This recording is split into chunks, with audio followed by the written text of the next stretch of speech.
Hey guys, David Patrick Green here, DPG, and we're continuing our series of the rules of acting.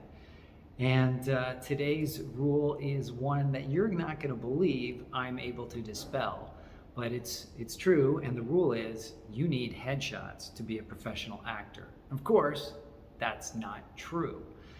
But before we get to why that's not true, let's talk about a few things. First of all, please like the video after you've seen it and you like it. Subscribe to the channel to support what I'm doing and make sure that YouTube and its fancy algorithm lets other actors know about this information. And finally, please share the video with other actors that you think might benefit from it. Okay, so let's talk about headshots.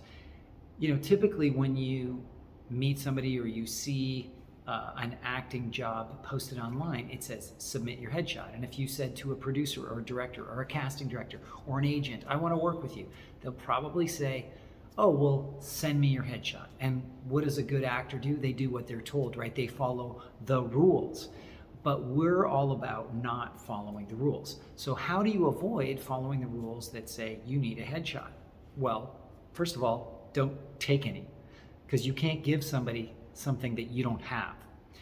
So if you don't have headshots and they say, well, send me your headshot, or, submit for the project with your headshot and I'll decide if I want to see you audition for it.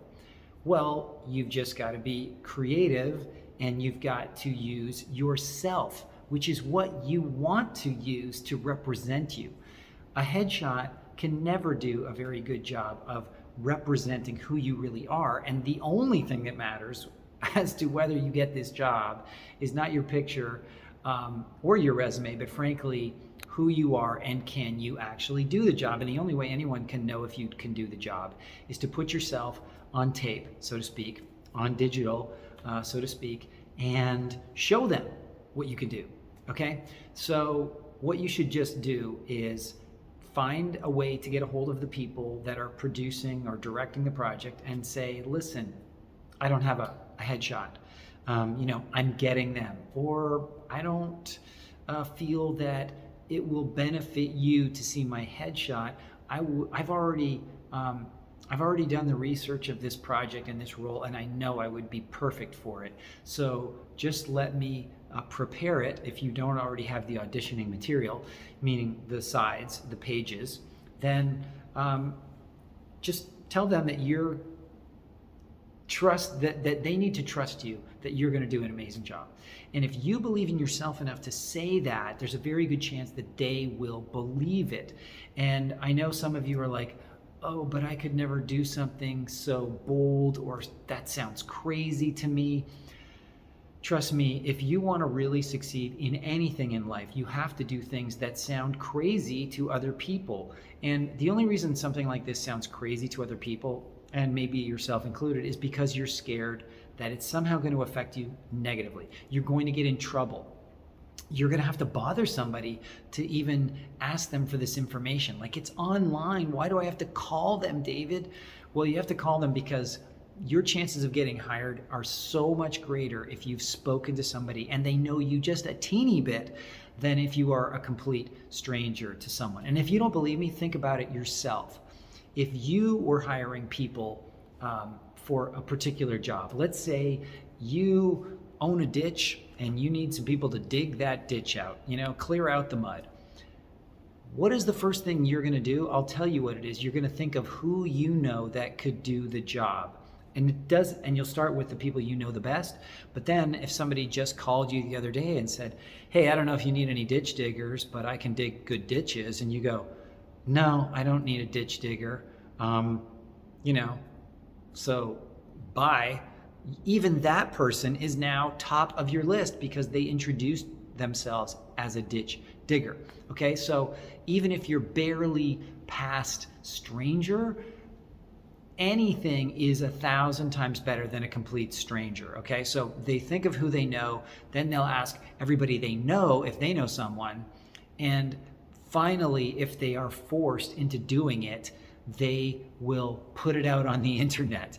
And trust me, and think about this yourself. If you are someone who needs to hire someone, how much do you want to do it by putting it on the internet? I mean, you know what the internet's like. It's crazy out there, right? So do you want a bunch of complete strangers putting themselves on tape and you having to watch it over and over and over again? Do you know how many people submit themselves for projects or would submit themselves online because it's so easy? Well, if you do the stuff that's not easy, you will get the attention. And the stuff that's not easy is picking up the phone and going, "Hi, my name's David Patrick Green. I think I'd be a great candidate for this role. I just read about it. I did some research on you. I've got some experience. I really feel like I could do a great job. And I submitted myself online, but I don't have any pictures. I just haven't gotten around to it. And I just know that if you see me, you are going to love this work. Will you just trust me?" I mean, what are they going to do? Fight with you? Argue with you? I don't know, maybe. But if they're like that, that probably means they're not going to be that successful. Most people will be like, okay, fine. Like, if you think you can do such a great job, let's see it. Because if you believe in yourself first, then other people will believe that you could probably do what you say, right? It all starts with you. So that is why you don't actually need headshots. And in fact, all of these tools, especially in the beginning stages of your career, actually get in the way of you and your acting career. And we'll talk about some other stuff that gets in your way next time. But anyway, if this sounds good to you, and if you want to know other rules that you can break and start to bridge the gap between you and the entertainment business, then get in touch and let's maybe talk about working together. So you can reach me at dpg@davidpatrickgreen.com, dpg@davidpatrickgreen.com. Send me an email. We'll set up a talk, and maybe you'll be working in Netflix shows and Amazon Prime shows and network television and movies just like me. I'd love to help you like I help many of my other private coaching clients. I will talk to you soon.